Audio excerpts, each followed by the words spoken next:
Hello बच्चों, मैं हूँ आपकी हिंदी टीचर और मेरे क्लास में आप सभी का हार्दिक स्वागत है। आज मैं आप लोगों के समक्ष कवि तुलसीदास जी द्वारा रचित एक काव्य विनय पत्रिका से एक पद को लेकर उपस्थित हूँ। कवि तुलसीदास जी हिंदी साहित्य के भक्ति काल के राम भक्त कवियों में श्रेष्ठ हैं। तुलसीदास जी ने विभिन्न काव्य ग्रंथों की रचना की है, जिनमें प्रमुख है रामचरितमानस, कवितावली, गीतावली, विनय पत्रिका, वरवे रामायण, रामाज्ञा प्रश्न, जानकी मंगल, पार्वती मंगल इत्यादि। और उनके द्वारा रचित रामचरितमानस भक्ति काल का महाकाव्य है। तो आज मैं विनय पत्रिका से जिस पद को लेकर आपके समक्ष उपस्थित हूँ, उसे मैं सबसे पहले आप लोगों को पढ़कर सुनाऊंगी। फिर कठिन शब्दों के अर्थ को बताने के बाद प्रत्येक पंक्ति की व्याख्या प्रस्तुत करूंगी और इसका विशेष भी बतलाऊंगी। तो चलिए सबसे पहले मैं इस पद को पढ़कर सुनाती हूँ। माधव असी तुम्हारी यह माया, करी उपाय पची मरिय, तरिय नहीं जब लगी करहु न दाया। सुनिय गुनिय समुझिय स सुझाई, सदा हृदय नहीं आवै, जेहि अनुभव बिनु मोह जनित भव दारुण विपति सतावे। ब्रह्म पीयूष मधुर शीतल जो पै, मन सो रस पावे, तौकत मृगजल रूप विषय कारण निसी वासर धावे। जेहि के भवन विमल चिंतामणि, सोकत कांच बटोरे, सपने परबस परै, जागी देखत जाई निहोरे। ज्ञान भक्ति साधन अनेक सब सत्य, झूठ कछु नाही, तुलसीदास हरि कृपा मिटे भ्रम, यह भरोस मन माही। तो अब चलिए मैं इस पद में आए हुए कठिन शब्दों के अर्थ को बता देती हूँ, ताकि आप पंक्ति का अर्थ बड़ी ही सुगमता पूर्वक समझ सकें। देखिए कठिन शब्दों के अर्थ।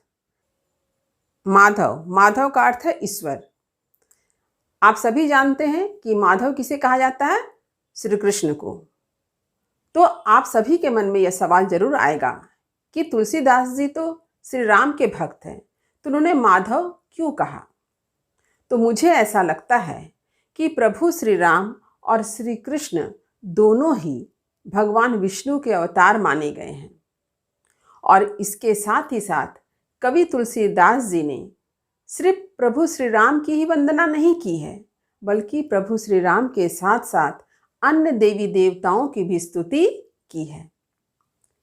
यदि आप उनके विनय पत्रिका को पढ़ें, यदि आप उनके अन्य काव्य ग्रंथों को पढ़ेंगे, तो आपको इस बात की जानकारी अवश्य हो जाएगी। असी मतलब ऐसी, पची मरिय माने पच मरो यानी हार जाना। किसी चीज को समझने की कोशिश करते करते हार जाना यानी समझ में ना आना, इसे ही कहा है पची मरिय यानी पच मरो, हार जाना। तरिय यानी उद्धार, जब लगी यानी जब तक, दाया मतलब दया कृपा। सुनिय यानी सुनना, गुनिय माने विचारना, समुझिए माने समझना, और स सुझाइए मतलब दूसरों को भी सुझाना। नहीं आवे मतलब नहीं समझ में आना। तो क्या समझ में नहीं आ रहा है? माया का यथार्थ रहस्य, माया क्या है, माया का स्वरूप, यह समझ में नहीं आ रहा है। मोह जनित भव, यानी भव यानी संसार, संसार किस तरह से? अविद्याजन्य यानी मोह से जकड़ा हुआ है। तो संसार का स्वरूप कैसा है? अविद्याजन्य। दारुण यानी घोर कठिन, सतावे यानी सताना या यातना देना। ब्रह्म पीयूष यानी ब्रह्मामृत, ब्रह्म किसके समान है? अमृत के समान है। तो यहाँ पर रूपक अलंकार है, क्योंकि ब्रह्म को किसके स्वरूप मान लिया गया है? अमृत के समान। कत यानी क्यों। मृगजल रूप विषय कारण, विषय रूपी मृगजल। निशिवासर यानी रात दिन, धावे मतलब दौड़ना, जेहि के मतलब जिसके, भवन यानी घर, विमल यानी पवित्र। चिंतामणि, चिंतामणि क्या है? स्वर्ग का एक रत्न जो सारी चिंताओं को दूर कर देता है। कत यानी क्यों, बटोरे माने संग्रह जमा, परवश माने दूसरे के अधीन, जागी यानी जागना, मिटे यानी समाप्त होना, भ्रम माने अविद्या या अज्ञानता, भरोस यानी विश्वास, मन माही मतलब मन में। तो अब चलिए मैं पंक्ति की व्याख्या करती हूँ। देखिए, इस पद का प्रसंग क्या है पहले यह समझते हैं। कवि तुलसीदास जी के अनुसार किसी भी मनुष्य को संसार सागर से मुक्ति तब तक प्राप्त नहीं हो सकती है जब तक उस पर ईश्वर की कृपा ना हो। यानी माया के विनाश के लिए ईश्वर की कृपा होना अत्यंत आवश्यक है। इसी प्रसंग में यह पद जो है लिखा गया है। देखिए, माधव असी तुम्हारी यह माया। कवि तुलसीदास जी ईश्वर को संबोधित करके कहते हैं कि ऐसी तुम्हारी यह माया है। यानी तुम्हारी माया कैसी है कि करी उपाय पची मरिए। क्योंकि मैंने तो उपाय किया और उपाय करते करते क्या हुआ, हार गया। तरिए नाही, फिर भी मेरा उद्धार नहीं हुआ। जब लगी करहु न दाया, यानी जब तक आप दया नहीं करेंगे तब तक मेरा उद्धार नहीं हो सकता है। यानी आपकी माया कैसी है, यानी आप अभी तक मेरे ऊपर दया नहीं कर रहे हैं। आप जल्द से जल्द मेरे ऊपर दया कीजिए ताकि मेरा उद्धार हो सके।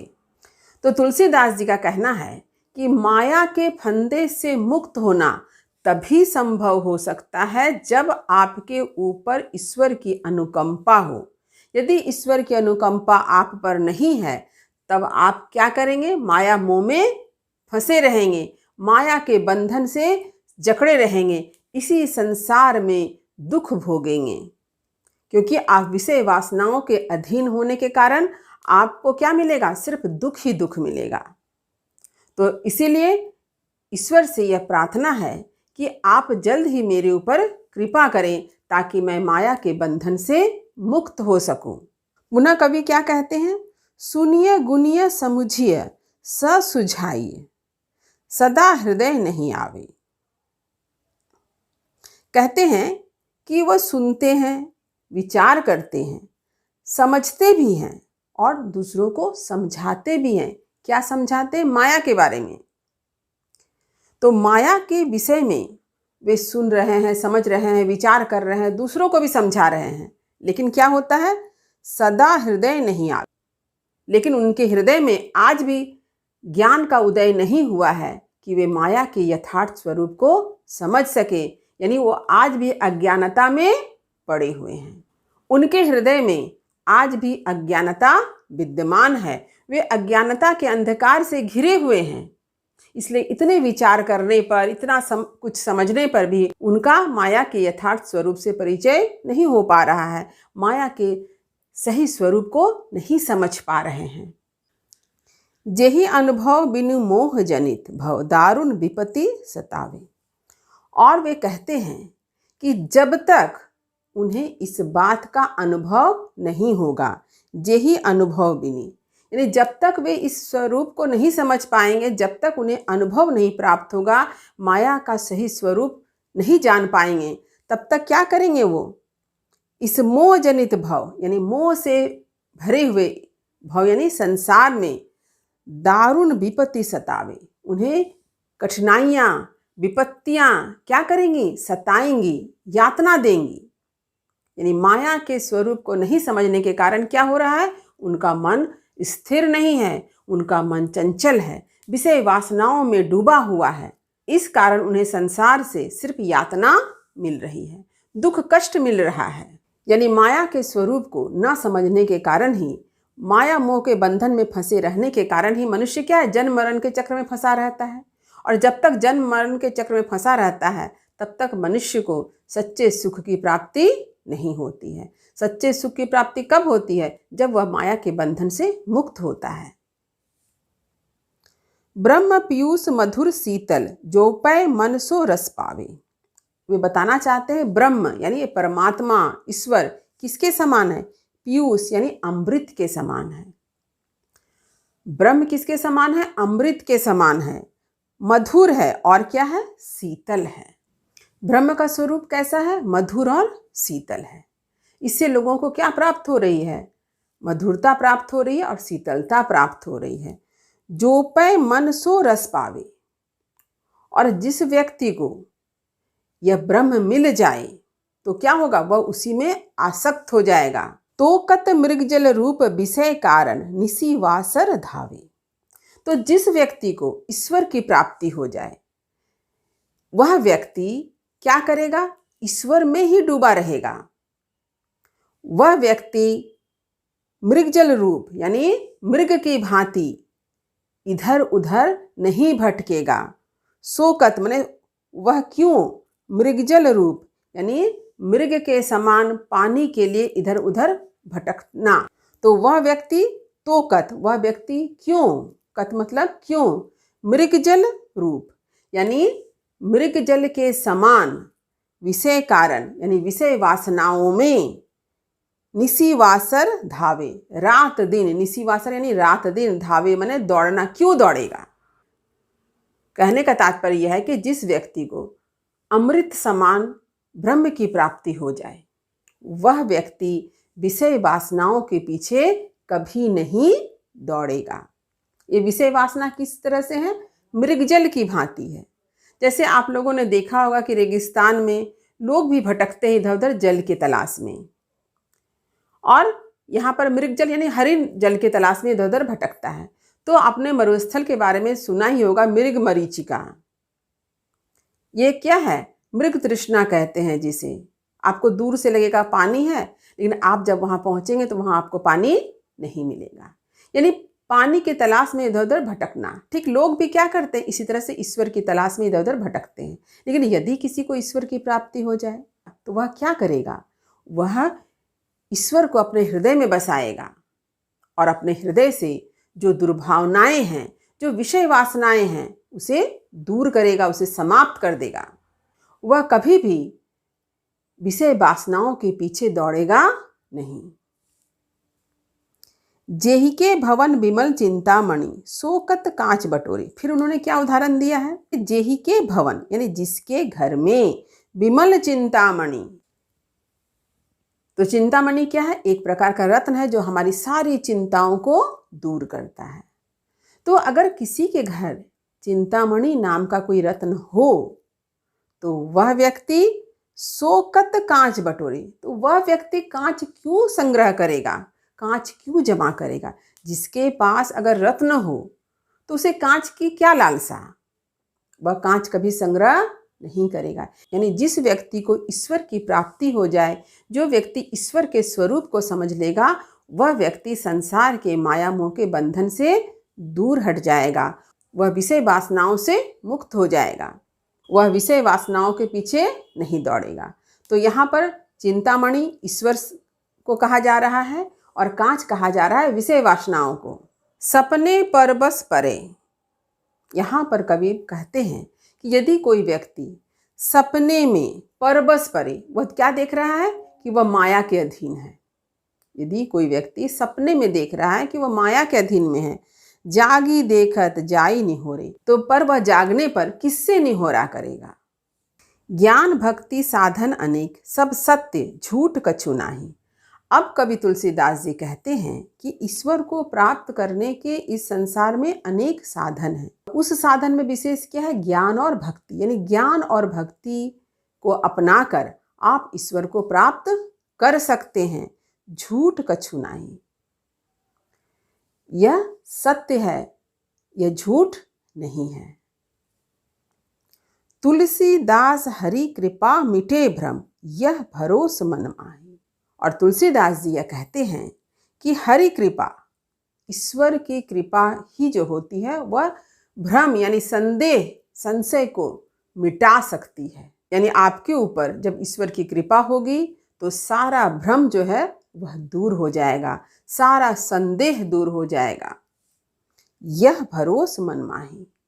और तुलसीदास जी अपने मन माही यानी अपने मन में यह भरोसा रखते हैं, यह विश्वास रखते हैं अपने इष्ट पर कि एक ना एक दिन उनके ऊपर ईश्वर अवश्य कृपा करेंगे। और जिस दिन यह कृपा होगी उस दिन सारा संदेह सारा भ्रम जो है समाप्त हो जाएगा। वे माया मोह के बंधन से मुक्त हो जाएंगे और उनका उद्धार होगा। तो तुलसीदास जी ने इस पद में यह विशेष रूप से बताया है कि संसार सागर को पार करने के लिए, माया के बंधन से मुक्त होने के लिए ईश्वर की दया, ईश्वर की अनुकंपा की अत्यंत आवश्यकता है और आप ज्ञान और भक्ति के माध्यम से ईश्वर को प्राप्त कर सकते हैं। तो अब चलिए मैं इसका विशेष बता दूं। विशेष पहला, प्रस्तुत पद में तुलसीदास जी ने बतलाया है कि माया के विनाश के लिए ईश्वर की दया या अनुग्रह अवश्यंभावी है। ईश्वर की अनुकंपा के बिना कोई भी संसार सागर को पार नहीं कर सकता है। दूसरा, माया ऐसी है कि मनुष्य उसे समझकर, विचार कर, दूसरों को समझाकर भी स्वयं माया के यथार्थ रहस्य को ठीक ठाक समझ नहीं पाता है। इसी कारण वह माया के बंधन में बंध कर भीषण कष्ट पाता है। तीसरा, ब्रह्म पीयूष कहकर कवि तुलसीदास जी ने ब्रह्म यानी परमात्मा ईश्वर को अमृत या पीयूष कहा है। विषय वासना को मृगजल कहा गया है। जिस प्रकार मरुस्थल में लोग जल की तलाश में इधर उधर भटकते हैं, वहाँ मृग की भांति मनुष्य जल यानी विषय वासना की पूर्ति के लिए इधर उधर भटकता रहता है। चौथा, ईश्वर को चिंतामणि के समान मूल्यवान व दुर्लभ बतलाया गया है। कवि तुलसीदास जी ने अपने एक अन्य पद में भी लिखा है, अबलो नसानी अब न नसे हों, राम कृपा भव निशा सिरानी, जागे फिरी न डसे हों, पायो नाम चारु चिंतामणि, उर करते न खसे हों। 5 नंबर देखिए, ईश्वर को प्राप्त करने का साधन है ज्ञान और भक्ति। 6 नंबर, प्रस्तुत पद की काव्य भाषा ब्रज भाषा है। 7 नंबर देखिए, प्रस्तुत पद में अनुप्रास अलंकार तथा रूपक अलंकार का प्रयोग है। 8 नंबर, प्रस्तुत पद में शांत रस मिलता है जिसका स्थायी भाव निर्वेद है। 9 नंबर, विनय पत्रिका के सभी पद गेय हैं। यह पद भजन के रूप में गाया जाता है। 10 नंबर, कहा जाता है कि गोसाई तुलसीदास जी का प्रत्येक पद वेद के मंत्र समान है। तो उम्मीद करती हूँ कि आज मैंने इस पद के अर्थ को जिस तरह से समझाया है वह आपको अच्छी तरह से समझ में आ गया होगा। वीडियो को लाइक करें और सभी पढ़ने वाले विद्यार्थियों में इसे शेयर जरूर करें। जो बच्चे मेरे चैनल पर नए हैं वे चैनल को सब्सक्राइब जरूर कर लें ताकि हर नई वीडियो का नोटिफिकेशन आपको समय समय पर मिल सके। तब तक पढ़ते रहिए, जीवन में आगे बढ़ते रहिए। मेरी शुभकामनाएं आप सभी बच्चों के साथ है। धन्यवाद।